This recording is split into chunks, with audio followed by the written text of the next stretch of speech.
As gamers get pickier about what games they'll drop their hard-earned money on, game companies have to come up with big selling points for their games. In Tom Clancy's Ghost Recon Wildlands, that selling point is a gigantic open world spanning the entire country of Bolivia. It also features dozens of story missions and varied gameplay that gives the player the option to go guns out or sneak their way through enemy bases.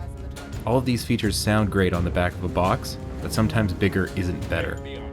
Some issues with Ghost Recon Wildlands are highlighted immediately, as the first mission of the game has the player driving to an enemy base. While taking the long drive there, I couldn't help but notice the amount of pop-in that was occurring on screen.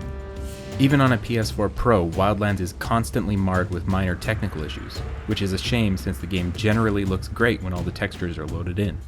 Other problems show their ugly head after hours of play, and most of these revolve around the actual gameplay. Almost every single mission in Wildlands follows the following formula. The player drives to an enemy base, the player kills all of the enemies, and the player grabs a certain object, be it a hostage or vehicle, from the base.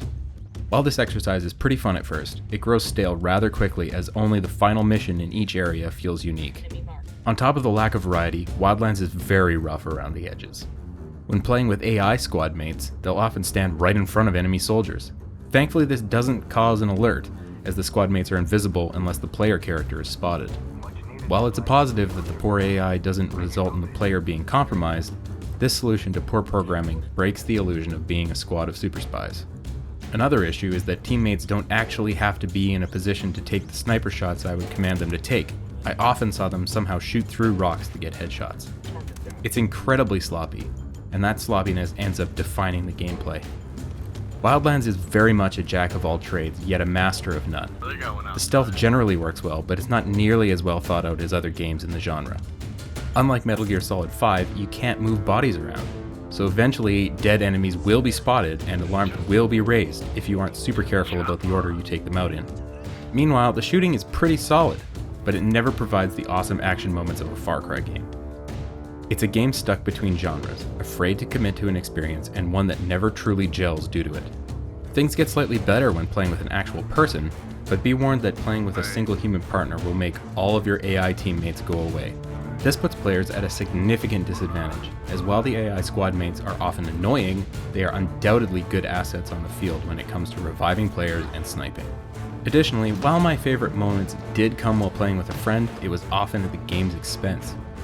We laughed at poor mission checkpointing, commiserated when we had to travel 5K to the next area, and were entertained when we ran into glitches. It certainly provided a good time, but not in the way it was intended to. As I mentioned earlier, the sheer size of Wildlands' world ends up being a double-edged sword for the game. It's impossible to not be impressed with the amount of mileage that has been mapped out by the devs, but it's not actually all that interesting to traverse.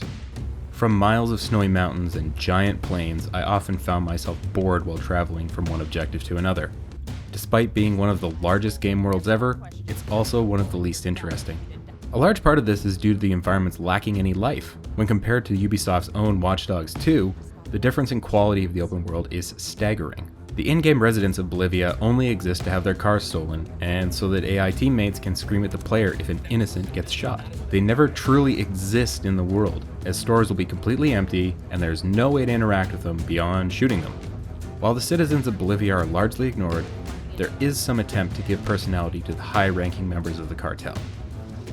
For example, the person training narcos is a discharged army ranger that's suffering from PTSD. Further complicating matters, this soldier is one that the main character used to serve with.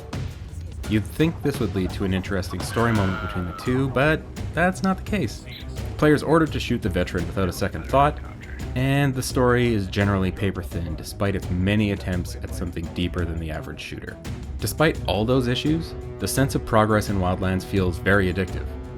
There's a huge number of upgrades, intel, and side missions that litter the map, which means the next goal is only ever a few hundred meters away. Even as I grew annoyed with the stale gameplay, I always wanted to get to that next weapon attachment or gain a new skill. There's a lot wrong here, but it undeniably has its hooks into me. Ghost Recon Wildlands is a game that's hurt by its own ambition. Its blend of genres results in a game that tries to do everything, yet excels at nothing. The sheer scope of the world makes it impossible to be filled with interesting details, and Ubisoft has managed to make the entire country of Bolivia feel boring. Nothing fits together as well as it should, and it all results in one very disappointing package.